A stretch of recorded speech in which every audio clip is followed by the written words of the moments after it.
Good morning. Good morning. How's everybody doing? Good morning. Doing Good. great. Good. Let me tell you how I'm doing. Here's how I'm doing. I'm working out 2 times a day with an 18-year-old potential NBA caliber basketball player who's killing my ass. I can't freaking feel my body right now. Pretty sure this arm is about to fall off right here. This one. Bye. Oh. The shooter. No, triceps, man. We did triceps this morning. Oh my God. Oh, so I just finished up a call with Cluster. Is Derek on here? Yeah. Yep. With Cluster Networks and Tech Stack on website redevelopment, optimization, SEO, social media presence. Dude, he was pumped up. Oh my goodness. I'm jacked up about Tech Stack, guys. They're going to make our jobs easier, right? We'll give everybody a couple minutes here to get started. And we will jump in.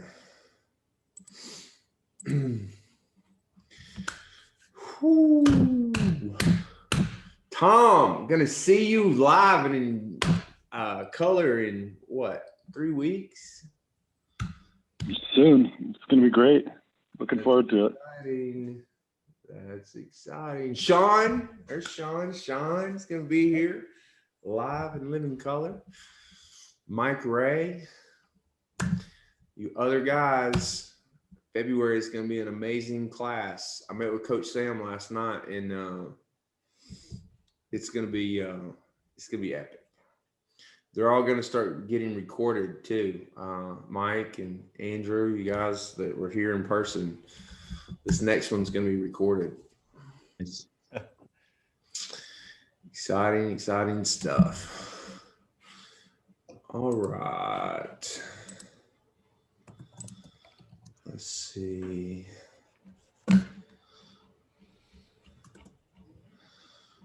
All right, we're 5 minutes past. We're going to kick things off, right? So this call is just a weekly check-in for us to get together, right? And just gather our thoughts on where we're at for the week, right? And what I want to do is, you guys on Monday, everyone said that they were clear on optics and responsibilities, right?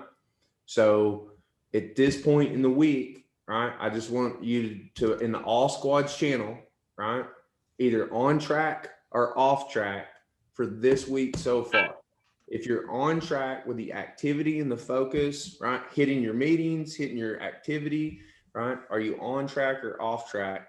That's all I want to see in the All Squads channel. So there is 12, 13 of us here, right? 14 with Scott Martin coming in, and I'm going to go too. So I am on track with my metrics for this week.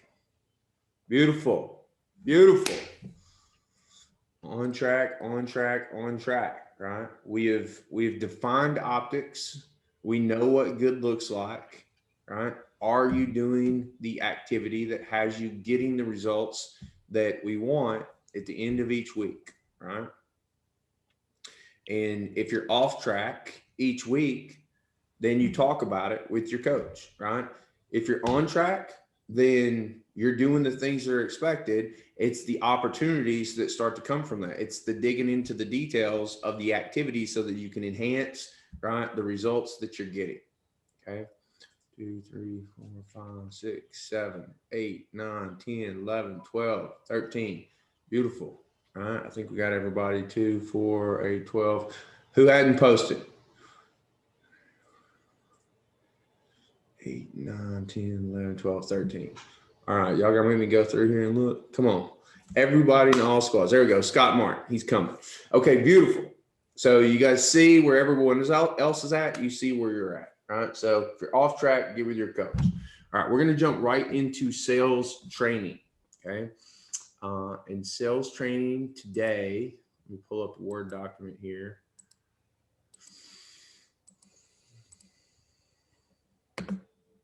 Based on feedback that we got on Monday, today's sales training is going to be on how to overcome excuses and objections that customers have. Hey, Logan, good morning. How are you, bud?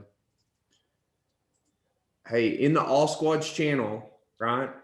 I want you to post whether or not you're on track or off track with the weekly metrics and optics, right? That we want to accomplish. All the other guys just posted in there, on track or off track. That's it. If you're off track, right, sync with Derek on that. If you're on track, good job. Keep it up. Okay, so I'm gonna share my screen. We're gonna take some notes here, right? And I don't write like Coach Sam, so I just type notes in here. So how to overcome excuses and objections customers have. Okay, so this is gonna be interactive, right? So what's the first thing that comes to mind for you guys? Like, what's the obvious answer here of how we overcome excuses and objections that people have? Like, what's the very first initial thing that comes to mind? Anybody? Be prepared to respond to objections. What do we call those responses? Rebuttals. Rebuttals, right? That is the obvious first thing. Rebuttals, right? Prepared with intelligent responses to people's excuses to justify why they should do what you want them to do. Okay, so that's the obvious answer. So here's where we go deeper.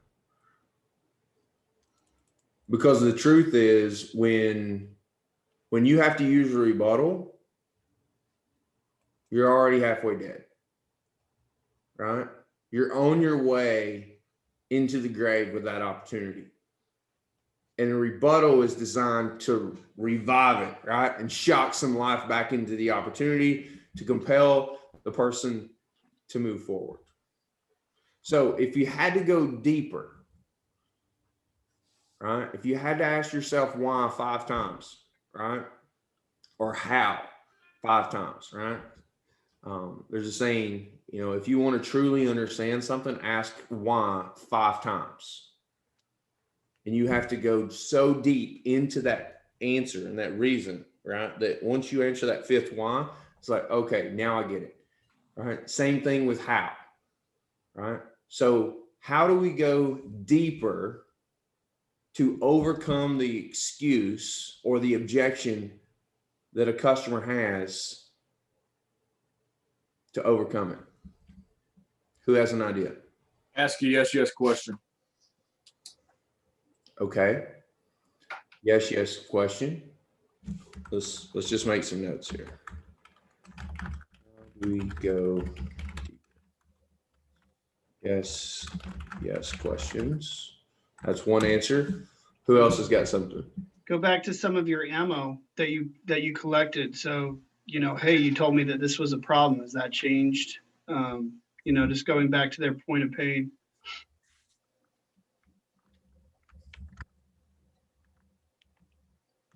Okay. What else?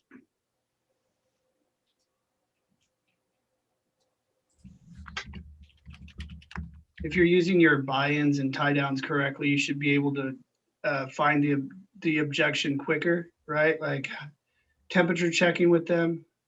Does that make sense? How does that feel? Those types of questions. I call that temperature checking.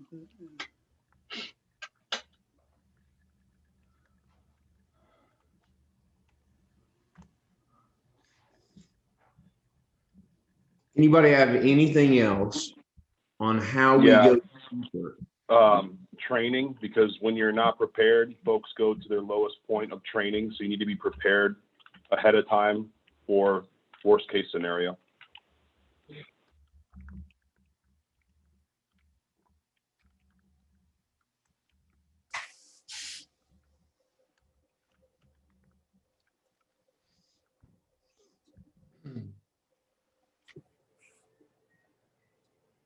I think you can avoid a lot by doing your research on their industry.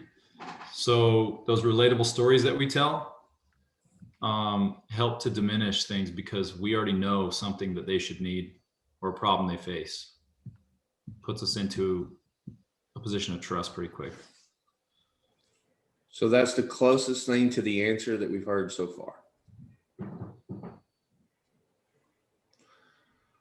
So you want to know the answer, clearly definable, to where you can speak it, right, in words that people understand on how to overcome excuses and objections with customers every single time. Here's the answer. You overcome excuses and objections before they're ever spoken with the story that you tell. The pitch. There's 5 parts to a conversation. This is one of the first sales lessons I ever learned. Okay. Intro. Short story, which is your pitch.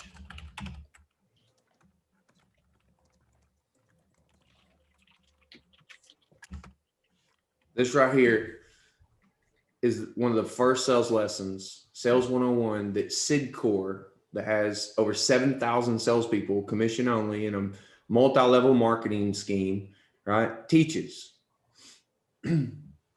And your pitch, your story, is where you are going to position yourself and your company to be unique, to have differentiators, right, with that uniqueness that create compellingness for them to have a conversation with you. What is the average time that you have with someone on a cold call or that's never spoke to you on the telephone to make that first great impression? 30 seconds. How much? 30 seconds. Anybody else have a guess? I thought it was 7. 37. Anybody else? 8 seconds. Too much. 8 seconds. Okay. So we have 8 seconds to make a great first impression or risk getting hung up on. Okay. All right.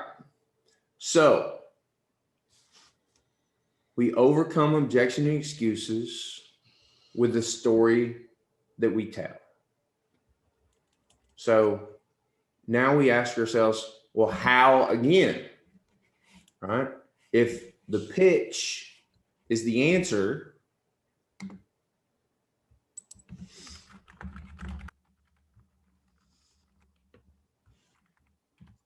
how do we tell the story to where it accomplishes what we want? Okay, so we go how again. How do we tell the story to accomplish what we want? What do you think the first thing we need to do is in a conversation with someone for the first time, right? Whether it be a cold call or whether it be a phase 1 audit or whether it be a new partner that we want to, think of us and tee up an audit for us down the road, make an introduction, whoever it is, it doesn't matter, right? And then we're just talking about business right now, okay? It could be a girl that you want to take on a date, right? Or your wife, something you want from them. I should have used that one first. All of us but Luke here are married. Let me scan real quick. Yeah. So we're all married. It could be something we want from our wife, right? We know her, but anybody you want to get anything from, what is the first thing that you need to do in regard to Have some rapport. Okay. So establish, let's fuck this word up. Report. Does that spell like report? R-A. Or IT. Oh, yeah. Four. Okay.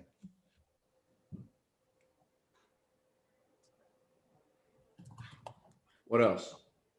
Beg. Beg. Beg. I'm not Okay. even with that, Luke. Gotta break the ice a little bit here. Oh. I was gonna say, just create a common ground, relate. I think that kind of goes into rapport though. Get them to like you and trust you.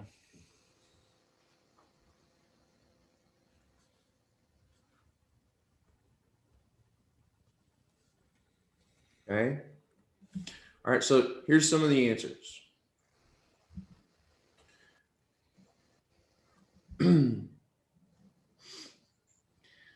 What would you say to this concept? The first thing that we need to do anytime we have a conversation is be relevant.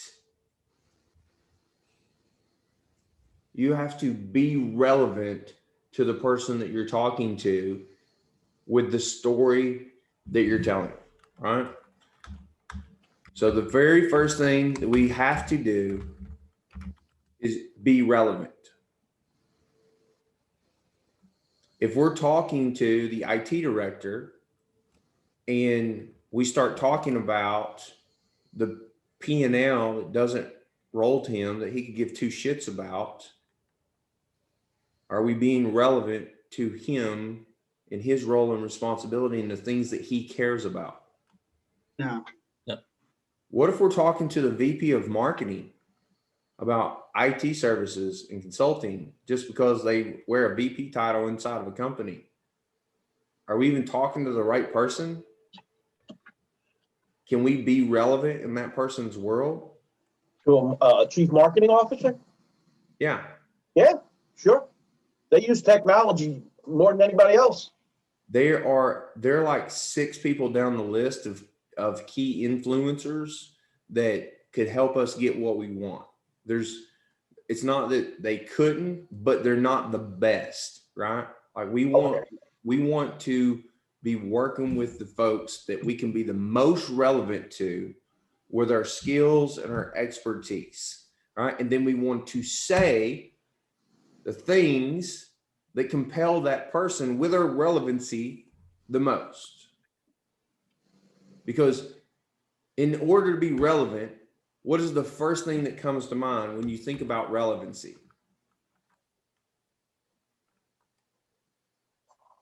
What's our intention? Speak to their need. I mean, Scott, you want to make sure they know you know that their biggest problem, right? Like their industry problem, what they deal with on a daily basis. Okay. So that is a how, right? But there's something in front of this that I'm looking for. Solving their biggest problem, right? First.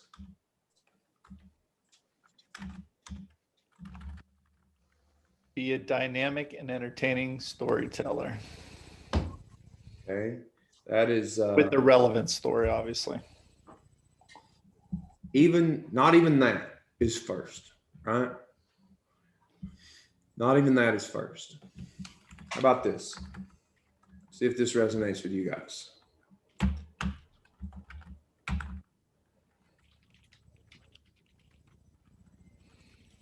All right. The first concept that you have to think of in being relevant is you have to make this worth their time. All right. What I say to you has to make it worth your time. All right. And then how I'm going to make it worth your time is I'm going to solve your biggest problem in your life in regards to technology now. Even if they don't like you yet, you have now gotten their attention, right? Because let's be honest, most people we talk to the first time, they don't like you because they don't know you. Like literally this morning in the gym, okay? Jason and his wife, Hillary, who looks like a freaking supermodel from Brazil. So I'm sure this guy walks around the gym, like always tense up, like thinking he's about ready to have to fight somebody because everybody's looking at his smoking hot Brazilian wife, right? And he's just cold, right? And we don't know each other. And this morning, I've seen him like 10 times at the gym, and I'm there with my 18-year-old Hungarian, and we're getting after it hard. And anyways, like, he puts the weights on the wrong number because they got all the shit outside, right? And he's doing some tricep extensions with 15-pound dumbbells. And he puts them in the 17.5 on the dumbbell rack. He puts them in the 17.5. And I'd overheard his wife just talking about how aggravating it is that people do that. So me just hearing her talk to him about it and him saying, hey, it doesn't matter, right? I made the joke of like, hey man, you just put the 15s in the 17.5 spot. And he turned around and looked at me, right? And he's like, shit happens, right? And then we started exchanging dialogue, right? And long story short, before I left the gym in 20 minutes, Jason and his wife, right, were asking me about Nashville. They want to go to Nashville, right? When's my wife come to the gym? Because I said, I got a wife, right? They could be sisters with your wife, right? She's Monica's height, dark hair, like they're literally the exact same frame. So I established rapport. I got, right, them to open up and have a conversation with me, right, with the joke. But anyways, I got sidetracked there, right, about getting people to like you, right? Even if they don't like you, if you prove that you're relevant, they will listen to you. Oh yeah, that's where I was going with that, right? Like, so I'm sure he didn't like me before that conversation, that dialogue opened up, and he learned, hey man, I'm not here at the gym to like scope out your wife, right, or try anything, right? I got a wife just like you do, you know, so I was relatable. And now next time I see him, I'm sure, you know, he'll be a much more friendly guy. But he didn't know that until I opened that up, right? So first thing that we have to do is we have to prove to people that we are worth their time.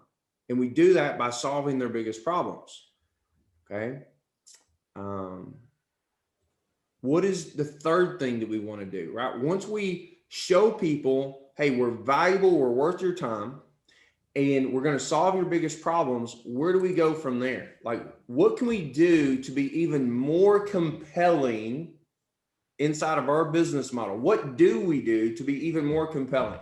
Like a Blue Equinox value proposition that if you've heard me once, right, in a call with the customer, you've heard me reiterate this as the most important thing that they're going to get from Blue Equinox. They get us. They get us, but how? How do they get us? What is us? Define us. And our whole project management system, maintaining it, and relationship. We are the glue that holds everything together. So exactly, right? Our guarantee is that you're going to get 3 people every time, right, you do business with Blue Equinox, right, and become a new customer, right? You're going to get 3 new people added to your IT team for free, right? Those 3 people are me, your ambassador for all things IT, a project manager to implement and manage all things IT, and an account manager who is going to make sure your services never get antiquated again, however the hell you spell that word. Okay, so that's our relevancy. Mr. Customer, I can promise you that if you spend 60 minutes with me here in this phase 1 conversation, right, that we're going to talk about solving your biggest problems in each one of these 6 different areas of IT, right? And we're going to put together a heat map, right? That shows you red, yellow, green, where your biggest risk, liability, and exposure is, a roadmap of where you want to go, right? Which our project management team is going to step in and oversee to make sure that we stay on track and it doesn't take up your time to oversee and manage this solution implementation. So Blue Equinox is going to implement, manage, and maintain all of your IT services forever, as long as you do business, right?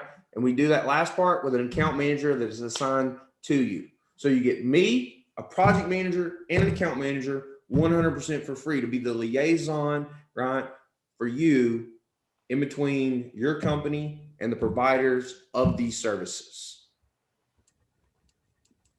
Derek, yesterday with the three location bank that we were on, right? Did that resonate with the new VP of technology? Absolutely. Absolutely. Logan, what was his response to our methodology of how we audit IT services? He's never heard of it before. He was amazed. He's like, I've never seen it presented this way. So first thing we did, first conversation, all right, on the phase 1 audit is we became super relevant with our uniqueness and the variables of how we do what we do, right? In comparison to everyone else, those differentiators, right? And we reiterated that value to become super relevant right off the bat. Okay, so now we are relevant. Beautiful.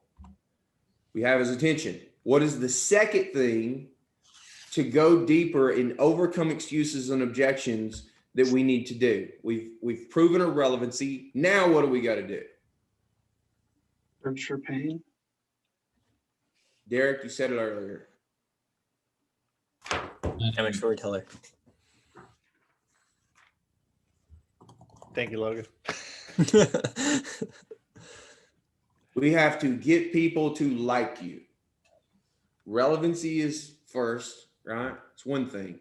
But if people don't like you, right, and you prove something is relevant, well, if they're talking to someone else, they'll just buy it from them because they like them. If all things are equal and I don't like you, but I like that guy, fuck you, I'm buying from that guy. So, how do we get someone to like us? And this is where the dynamic and entertaining storyteller comes to life. Okay. And there is, back over here, all right, let's see, 8 seconds. Okay, there's a word that I want you guys to know the definition of. Docile. Who knows what that means? Not exciting. Mellow. Vanilla. No. Like non-aggressive. Non-aggressive. Ready to accept control or instruction. Submissive. Ready to accept control. Submissive. Who would you rather talk to on that initial phase 1 audit or cold call or partner call? Someone that is docile and ready to accept control, instruction, and be submissive, or someone that is super controlling and always wants to be in charge and thinks they know everything, right? So we want to be talking to docile people willing to accept control and instruction. Submissive, right? People are sheep. When a leader shows up, they can lead them because they have knowledge and instruction that they know they need, right? You can lead them, you can herd them, right? It is people science 101. But you have to prove your relevancy first. You have to get them to like you before you can get them to be submissive and be willing to receive instruction and control. The docile person, the extremely docile person, will give you 30, 45 seconds on that initial phone call. The non-docile person, you got 6 to 8 seconds before they're hanging up on you. So understanding your audience, right? Okay, so dynamic and entertaining storyteller comes to life to get people to like us, right? What are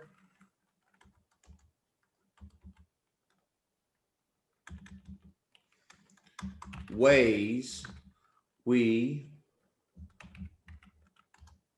get people to like us? Who's got one? Have things in common or that you can relate to, that they can relate to you. Okay, so icebreakers. First thing we say to people to get them to find commonality with us. Okay, so let's get specific. What are the things that we have in common? Tom, what's something that we have in common? I have an extremely gifted athletic son. You have an extremely gifted athletic son. Let's talk about that. What's that topic called? There's a couple of them there. What is it? Common ground. I know, but It's what's the category? Family. Oh, and that family. Family. What else is in that? Athletics. Sports, right? Athletics. Okay. Now we're cooking with a little gas. We're moving along. In your It fits in hobbies because how you spend your free time. Exactly. Right. What else? in your example of the gym, you mentioned location, Nashville. Location. What else?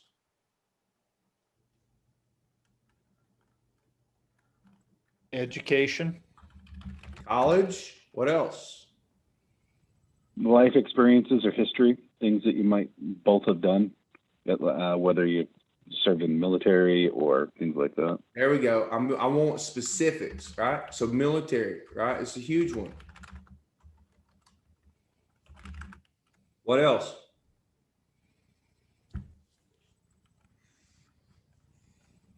Maybe religion? Not normally, but okay. Oh, no. Music. What else? Cars, What else? This list is long. Boats. vacation, Really anything. Anything, right? Nonprofits, right? Family, friends. What's the biggest tool, the most commonly used resource out there for you to use to research these people before you have a conversation with them? LinkedIn. And Facebook. what are commonalities on LinkedIn that you can find immediately? Belong to.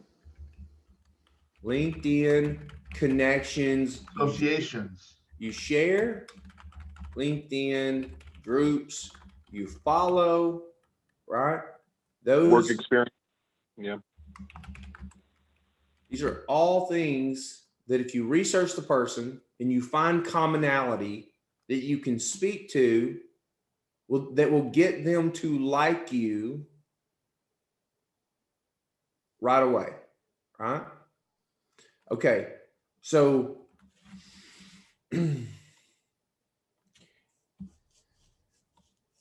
we roll both of these requirements into a great introduction that shows immediate value and uniqueness with guarantees that are unmatched in the industry. And we say it all with enthusiasm, confidence, and certainty. Okay, what I just said there is the biggest reason And the biggest difference in why you will be successful or average or even unsuccessful. The last three words. Enthusiasm, confidence, and certainty.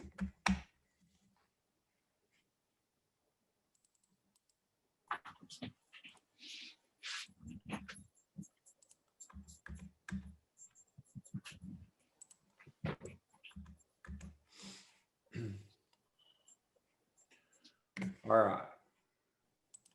So, what are the ways we show enthusiasm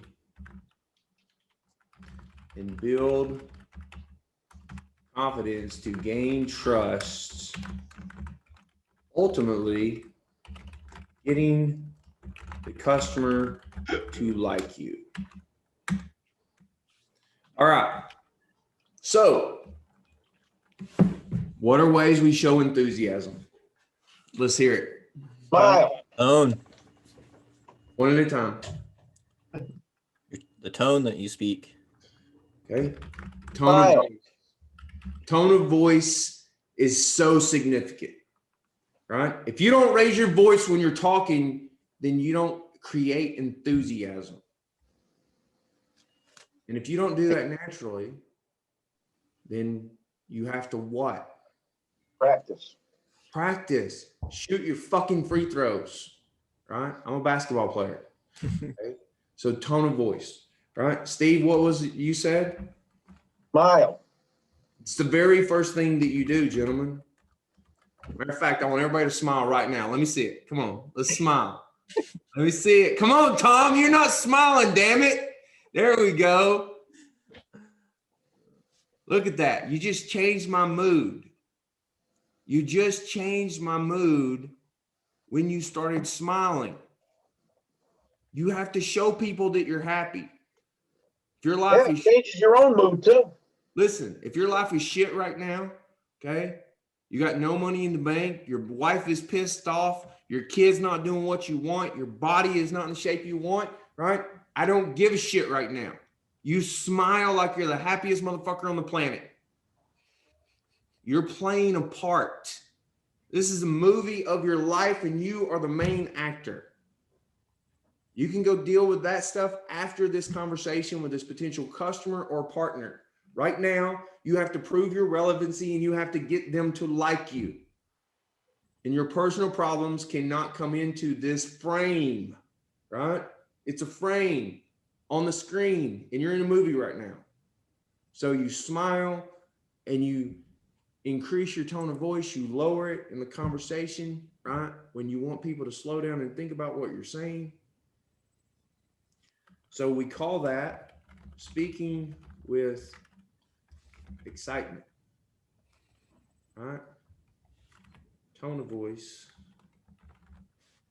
raising your voice, speaking with excitement. What else? Rate of speech.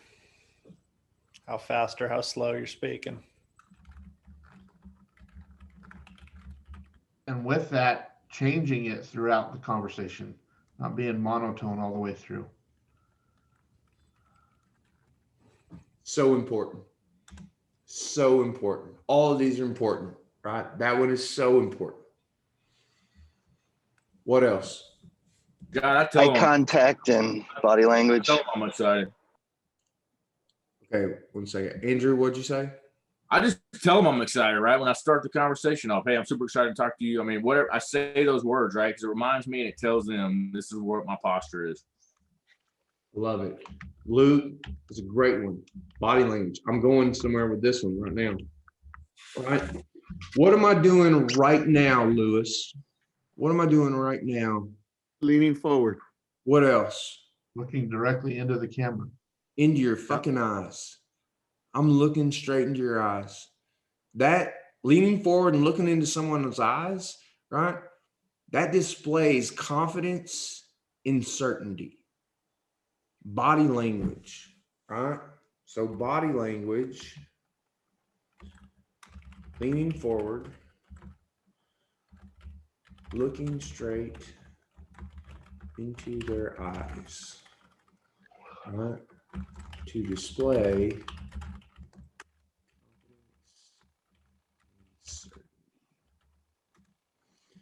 what else?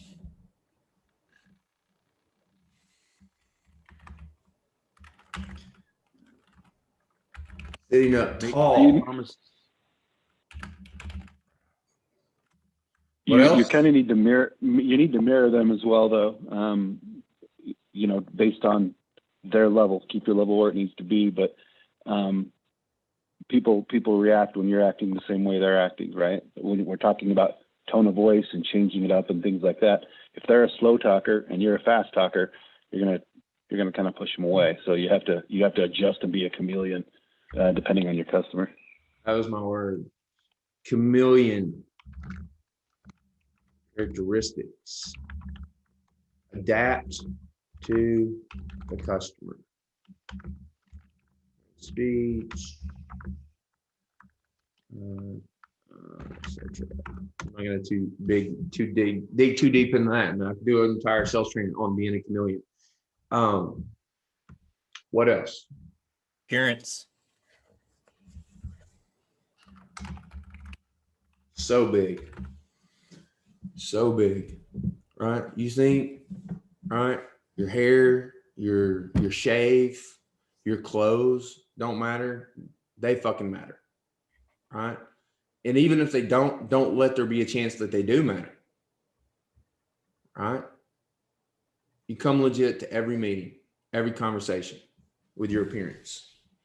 And on this, now that everything's virtual and Zoom, right? Be on video. Be on video. I was on a call with a partner yesterday. I closed in Houston. By the way, I closed a new partner in Houston yesterday. $3,500 more for marketing coming in there. Get excited, everybody. And he didn't have his camera on, right? Like all of us got our camera on, but Luke, I don't know what the fuck Luke's doing. But when we look at Luke's emblem there, right? Like it's not as well received as if you got a smiling face, making eye contact, right? Like you feel more like you're in a live meeting. So that goes into appearance now because everything is digital. What else? Well, with that appearance, your background or what people can see behind you over your shoulders.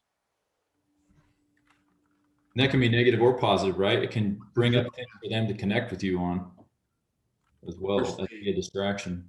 Where's Steve? Steve! Holy shit. Everybody look at Steve's background. How fucked up it looks. All the shit on your shelf. Right? We talked about that last week. Take all the stickies off your cabinet, right? Clean your shelves up, right? That's an example. Look at Mike Douglas's background. Woo! Polished, son. Nothing going on back there. But it's nice and neat. Polished. Or a virtual background, right? Like I come in, I throw shit in this chair every day, right? So before I start a video, it looked like that, right? Makes a huge difference, right? Your background matters. Right? And this is shit you didn't even think about before. See, I made Steve turn his video off, right? He's like, I'm gonna go clean my shit up right now. Oh, okay. So video, background. What else? How do we show enthusiasm? Make sure you're paying attention when the customer's talking. Paying attention. Man, I find myself, especially if someone else is talking, right? My ADD kicks in, and I'm like, over here.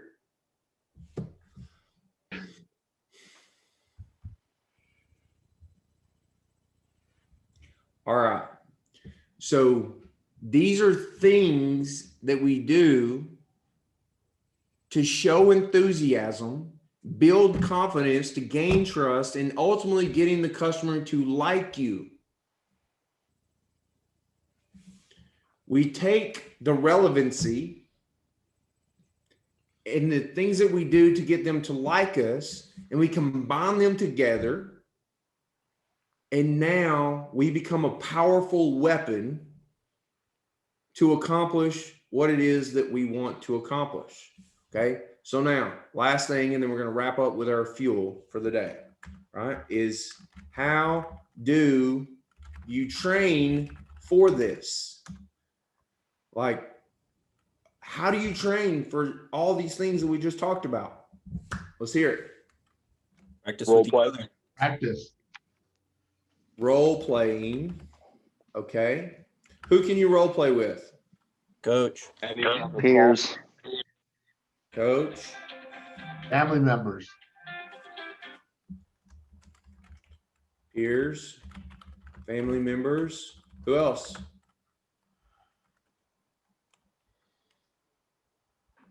Do your recorded meetings. I think you can role play with a vendor before a customer meeting. Part of your game plan.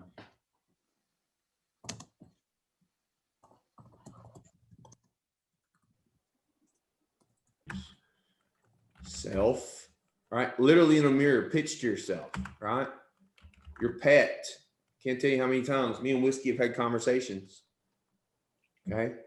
Like, it's another living, breathing life form, right? It has a heartbeat and a temperature, and it doesn't talk back or give you any shit. It's beautiful. Okay. What are some other things you can do to train to become more relevant and to get people to like you more? Like, what are some other things that you can do? What are some techniques, right? Give me something. Read some books about it. Videos on it. Books, videos. Okay. How about Watch this? Other people. What was that last one? Watch other people. Like your coaches or your peers. See how they do it. I like to have a conversation before a meeting. I like to have a conversation with someone that I already have a relationship with, like a customer that I have a good track record with. And it just gives me a chance to just kind of warm up, just a check-in call. How you doing? How you been? How's that thing working out? And it just gets your voice going, and it gets you in the proper mindset. You're talking to somebody you've worked with before, and been successful with them, so your confidence starts to up. And then I finish that call and then go right into the meeting or the new call. So listen, this is what you want every single blue agent that you talk to go do. Listen, man, this program is going to change your life. But it seems like it's got a lot of complexity to it. So here's what I want you to do. Either take the detailed version of how to introduce an audit or the summary version of how to introduce an audit and go to your best friend customer that you have and tell them about us. Tell them about me. And we'll come do an audit there together with your best friend customer. And you're going to see how powerful this is. And they're going to be open and patient to the conversation. Go do that there. And I promise, once you do it one time with a friendly customer, you can go to the customer that has never heard of you or doesn't know you, right? Or doesn't know anything, right? About anything we have to say, and you're going to be able to compel them. You just have to see it play out. You have to see a customer respond to it. Okay. Raise your hand, right hand, if you have seen a customer respond to the things that the coach says on a call and you instantly start to see them warm up to what we're doing. If you've seen it, raise your hand. You instantly see it. Exactly. Right. But we have to do it and display it first before that can happen. Right. So conversations with friendlies. Okay. So here's a few other things. So scripts, scenario training, okay? Getting specific for scenarios with a key decision maker on a specific topic of technology, right? You think you know cybersecurity? Have a conversation on cybersecurity with a CFO in the finance industry and how that's applicable to his business. And I promise you, you'll be a 10 times more powerful consultant the next time you talk to a CFO in the finance industry about cybersecurity.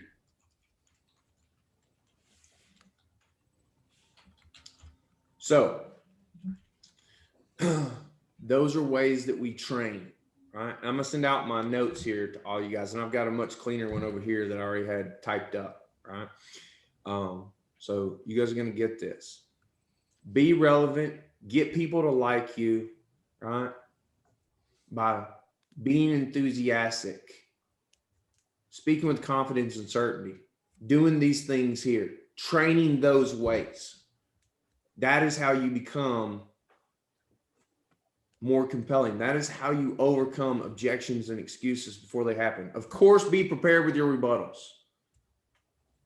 but you shouldn't have to use rebuttals if you do it the right way with the right person in the right circumstances.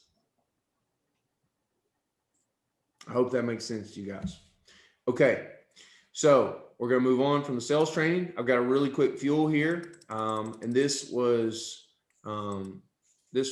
for one of our brand ambassadors that I had a 2-hour conversation with last night, and I told him I would do this fuel for him. So he'll be listening to the audio. He's not on here right now. And this is one some of you guys may have heard, but I told you I'm redoing all of these so that we can get them into the podcast, right? So this morning's fuel is, it's all your fault. It's all your fault. Marketing has an interesting storyline, specifically direct response marketing. There's a natural tendency inside of human beings to be victims, to look outside of ourselves and point the finger at everyone else and say, it's not our fault. And that is the direct reason for my situation or the position because of someone else. Now, based on this, over the past 150 years, direct marketers have become very good at getting you to buy shit based on one specific technique. Okay? They point out the problem and get buy-in that the problem exists, agreeing with the problem. Right? We do this with our customers. We want to identify their biggest problem. And then they do something sneaky. They get you to buy into the tactic that it's not your fault that the problem exists. The theory is people will listen and they will buy more and they will do more when they don't feel like they're to blame. It's a strategy. As they put more pressure on you and get you to buy in on this concept, they then take the pressure off and people buy what's going to make them feel the relief. What you've heard me say is you can add value when there's pleasure or pain. This is that exactly, right? We do this ourselves. Being dynamic and entertaining storyteller starts with relevancy, identifying a problem, right? Mr. VP of technology that's only been on the job 5 months. This is not your fault, but it is now your responsibility. Let us help you, right? Logan, that's the conversation we had yesterday, me, you, and Derek. The strategy sells more stuff, but it doesn't help people get results that they really want, okay, for themselves in their own lives. Now, in the situation with our business, right, it accomplishes the mission of getting the technologies in there. But with an individual, with a person, right, that created it and they want to blame other people, right, marketers will tell you it's not your fault.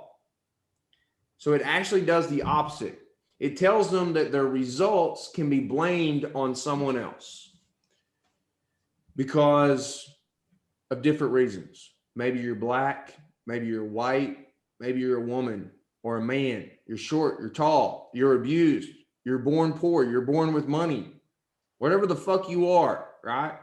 The marketers will use that to tell you that it's not your fault, whatever your problems are. So what this has done is it's created a society that needs someone to save them from themselves. It's why the fundamental belief system that my results are not my fault has crept into our society.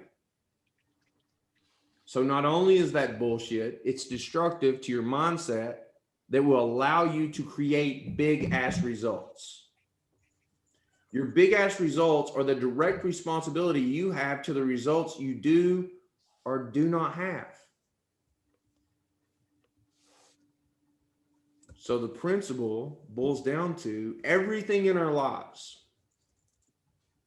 good or bad. It's your fault, Scott Martin. It's your fault. Your wife loves you unconditionally and will follow you anywhere in the world.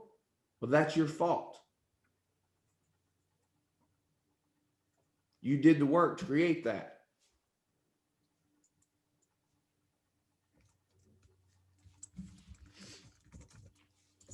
So let's take a look at some examples real quick across core 4. All right. Let's start with our bodies. Strip yourself butt ass naked.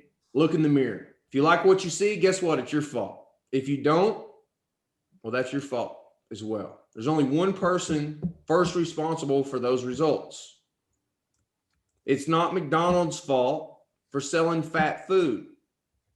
It's your fucking fault for going and getting in the drive-through line and buying the fat food and then saying that you're too busy and that's all you have time to eat. Inside of your being, if you feel a spiritual disconnection, it's not your church's fault if you don't feel like God is listening. It's not God's fault. It's your fault for not being more connected and diving into the scripture to understand how God works. You have a relationship that's sexless, a marriage that lacks fulfillment. It's not your spouse's fault.